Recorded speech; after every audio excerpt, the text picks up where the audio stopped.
Hello all, कैसे हो सब?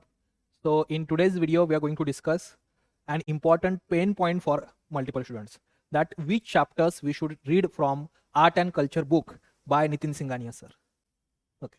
And art and culture as such is an important topic for both prelims and mains, and I find many students struggling with this particular subject. And the main reason is, of course, there is no single foolproof content, a comprehensive content that is available for studying the art and culture. But one solution, and of course, most of the students will study a book that is Nitin Singhania sir's book, Indian Art and Culture.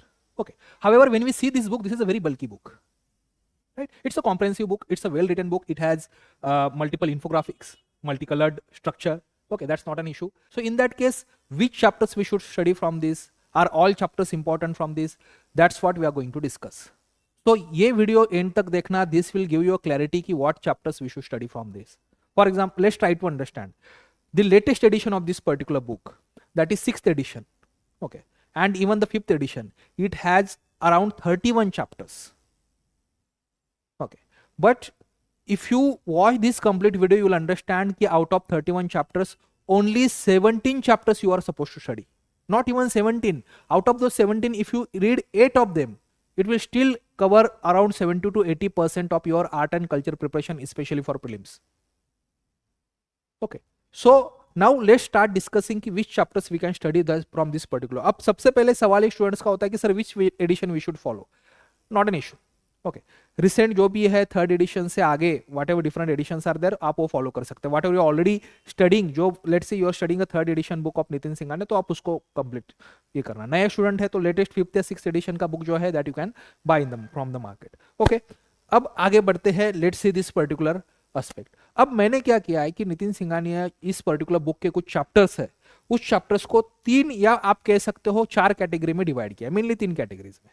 Okay, पहली category क्या है, that is high priority chapters की हम कह सकते हैं category. High priority मतलब क्या है कि these are must read chapters. If you are reading this book then these are must read chapters. These are दो चैप्टर्स और this topics on which previous year questions have been asked multiple times. I'm not saying कि इसी book के content से ही पूछा गया, but इस topics पे प्रीवियस ईयर क्वेश्चन जो है प्रीलिम्स में मल्टीपल टाइम्स पूछे गए हैं.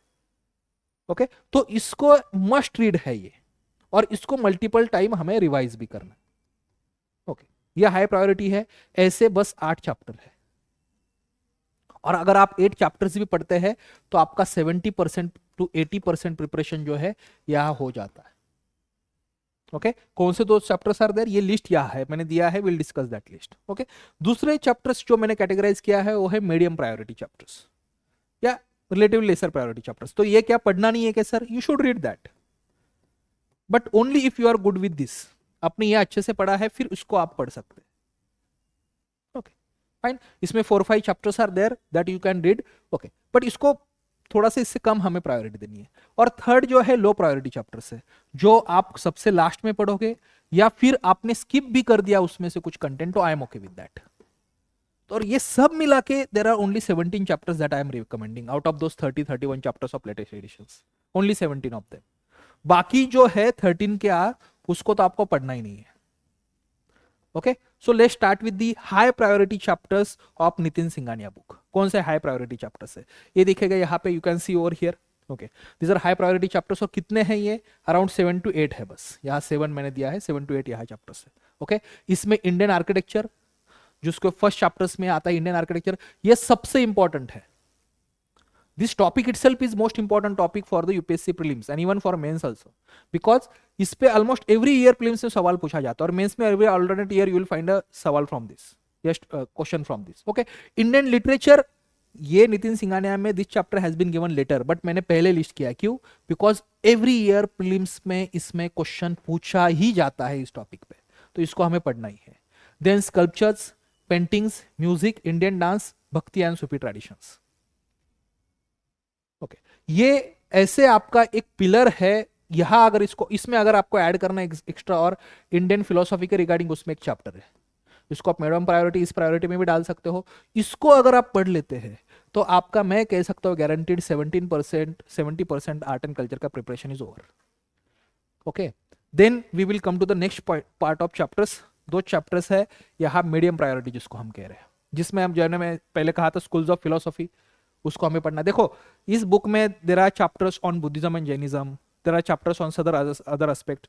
I am not including though. अब Jainism and Buddhism is also very important part, but वो already ancient history में आप पढ़ते हैं, ओके इसलिए मैं इसको यहाँ इंक्लूड नहीं कर रहा हूँ. Let's try to understand this particular thing. Okay, science and technology through ages, जो एंशियंट टाइम में medieval time science and technology, इसको आपको पढ़ना है. उसके मेंस पे भी एक बार क्वेश्चन पूछा गया है. एडिक्ट्स एंड इंस्क्रिप्शन, उसको और थोड़ी लो प्रायोरिटी आप दे सकते हैं अगर ऑलरेडी स्पेशली अशोकन इंस्क्रिप्शन वगैरह आपने एंशियंट हिस्ट्री में पढ़ा है तो. कॉइन्स इन इंडिया, अभी तक इस पे इतना प्रीलिम्स में क्वेश्चन नहीं पूछा गया. ये मैंने क्यों इंक्लूड किया है, यहाँ देखो. Coins in India and Indian through the eyes of foreign travellers, ये दो मैंने इसलिए मीडियम प्रायोरिटी में इंक्लूड किया है बिकॉज इस पे अभी तक इतना ज्यादा क्वेश्चन नहीं पूछा गया. बट मुझे लगता है कि यूपीएससी कमिंग फ्यूचर में प्रोबेबली इन प्रीलिम्स 2026-27 में इस पे क्वेश्चन पूछेगा. That's why I have included this over here.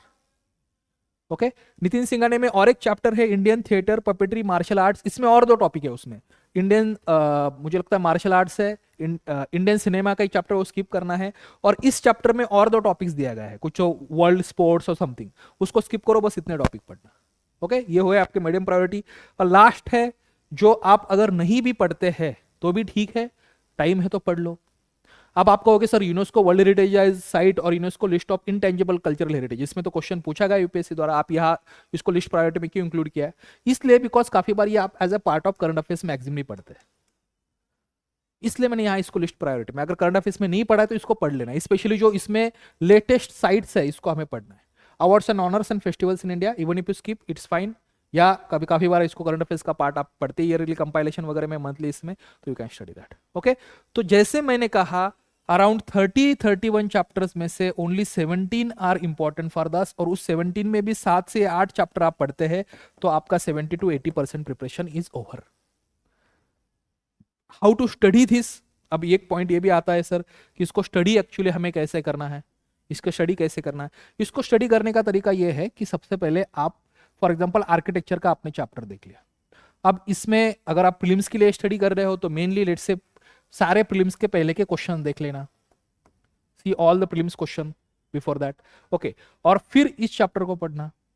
Okay, देख उसके बाद फिर इस पे क्वेश्चंस प्रैक्टिस करना कुछ.